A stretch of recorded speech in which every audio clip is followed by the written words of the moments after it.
हे guys, मैं हूँ Charu. Welcome to law school. मैं आपको लॉ के टॉपिक्स करवा रही हूँ। आगे बढ़ने से पहले चैनल को सब्सक्राइब ज़रूर कर लीजिए और बेल आइकन को दबाना ना भूलें। गाइस, हिंदू लॉ के लास्ट वीडियो में हमने जॉइंट हिंदू फैमिली के बारे में पढ़ा था। अगर आपने अभी तक मेरी प्रीवियस वीडियोस नहीं देखी हैं तो वह भी देख लेना। आज हम कोपाशनरी के बारे में पढ़ेंगे। कोपाशनरी जॉइंट फैमिली से छोटी बॉडी होती है। कोपाशनर्स वो पर्सन होते हैं जिनके पास जॉइंट फैमिली प्रॉपर्टी में बाय बर्थ इंटरेस्ट क्रिएट हो जाता है। कोपाशनर्स में 4 जनरेशन तक के असेंडेंट्स, डिसेंडेंट्स और कोलैटरल्स इंक्लूड होते हैं, जिनमें father son, sons son means पोता and sons sons son means परपोता इंक्लूडेड होते हैं। फॉर एग्ज़ाम्पल, अगर एक जॉइंट फैमिली में 6 जनरेशन्स हैं, A B C D E F, तो ए बी सी डी कोपाशनर्स होंगे।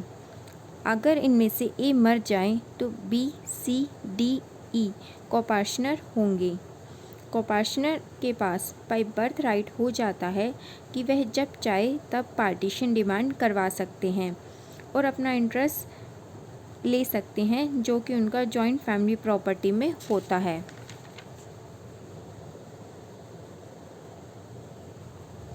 टू 2005 के अमेंडमेंट से पहले सिर्फ मेल मेंबर्स ही जॉइंट फैमिली में कोपाशनर्स हो सकते थे, पर 2005 में हुई अमेंडमेंट के बाद डॉटर भी कोपाशनर हो सकती है। तो अब 2005 के अमेंडमेंट के बाद डॉटर का भी जॉइंट फैमिली प्रॉपर्टी में बाय बर्थ इंटरेस्ट क्रिएट हो जाता है और वह जब चाहे पार्टीशन डिमांड कर सकती है और अपना इंटरेस्ट ले सकती है। अब कोपाशनर्स में सन, डॉटर, ग्रैंडसन, ग्रैंडडॉटर, ग्रैंडसन और ग्रैंड इंक्लूडेड होते हैं। इलेजिटिमेट चाइल्ड जॉइंट फैमिली का पार्ट होता है, पर उसे कोपाशनर कंसीडर नहीं किया जाता, इसलिए वह पार्टीशन क्लेम नहीं कर सकता, पर उसे सक्सेशन से उसके इंटरेस्ट मिल जाता है। इंसेन पर्सन कोपाशनर तो होता है, पर वह पार्टीशन क्लेम नहीं करवा सकता।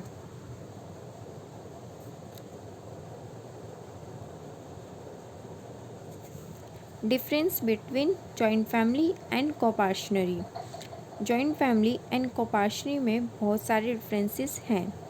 फर्स्ट है, जॉइंट फैमिली एक बड़ी बॉडी होती है, उसमें सब मेल्स फीमेल्स इंक्लूड होती हैं, जबकि कोपाशनरी एक छोटी बॉडी होती है जिसमें सिर्फ फादर और उसके लीनियर डिसेंडेंट्स इंक्लूडेड होते हैं। सेकंड है, जॉइंट फैमिली में सब females like daughter, mother, sons wife etcetera और इलेजिटिमेट चाइल्ड भी इंक्लूडेड होते हैं, जबकि कोपाशनरी में फ़ीमेल में सिर्फ डॉटर ही इंक्लूड होती है और इलेजिटिमेट चाइल्ड भी कोपाशनर कंसीडर नहीं किया जाता। थर्ड है, जॉइंट फैमिली में मेंबरशिप के लिए कोई जनरेशन की डिग्री फिक्स नहीं होती। जॉइंट फैमिली में कितनी भी जनरेशन्स आ सकती हैं, पर कोपाशनरी में सिर्फ 4 generations senior most male member से इंक्लूडेड होती हैं। फोर्थ है, जॉइंट फैमिली में अगर सारे मेल मेंबर्स की डेथ भी हो जाए तो भी उसकी एग्जिस्टेंस ख़त्म नहीं होती। 2 या 2 से ज़्यादा विडो मिलकर भी एक जॉइंट फैमिली कॉन्स्टिट्यूट कर सकती हैं, जबकि कोपाशनरी में अगर सभी मेल मेंबर्स की डेथ हो जाए तो कोपाशनरी ख़त्म हो जाएगी। फिफ्थ है, जॉइंट फैमिली के लिए प्रॉपर्टी का होना ज़रूरी नहीं होता, जबकि कोपाशनरी के लिए प्रॉपर्टी का होना ज़रूरी होता है।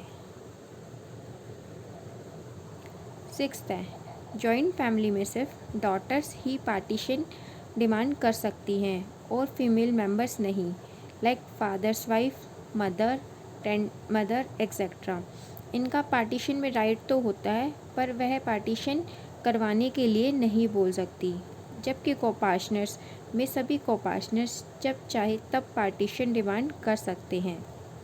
7th है, जॉइंट फैमिली में membership by birth, by marriage, by adoption से क्रिएट हो जाती है, जबकि कोपार्टनरी एक नैरोवर बॉडी है जिसमें मेंबरशिप सिर्फ बाय बर्थ और एक्सेप्शनल केसेस में बाय अडॉप्शन क्रिएट होती है।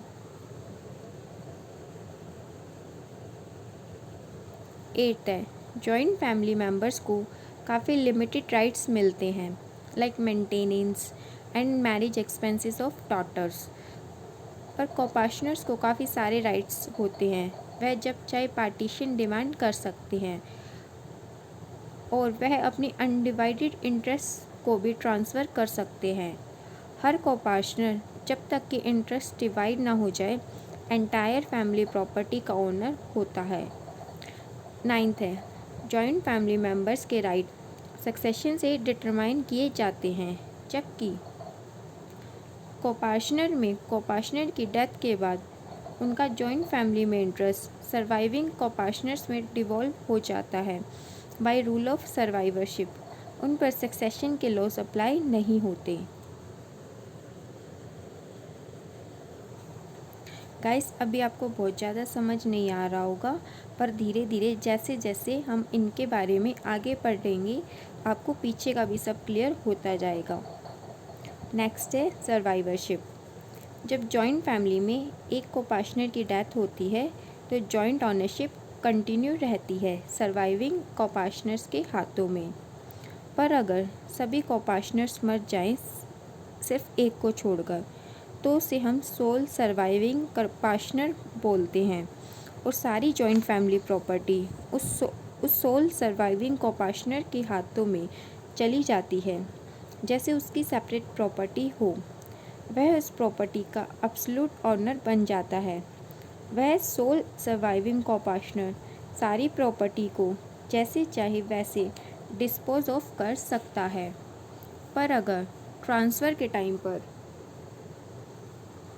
कोई कोपार्टनर मदर के वॉम में हो तो वह चाइल्ड अपने बर्थ के बाद उस ट्रांसफ़र को चैलेंज कर सकता है, पर अगर कोई और कोपार्टनर नहीं है और सोल सर्वाइविंग कोपार्टनर ने प्रॉपर्टी ट्रांसफ़र कर दी है तो बाद में उसे चैलेंज नहीं किया जा सकता।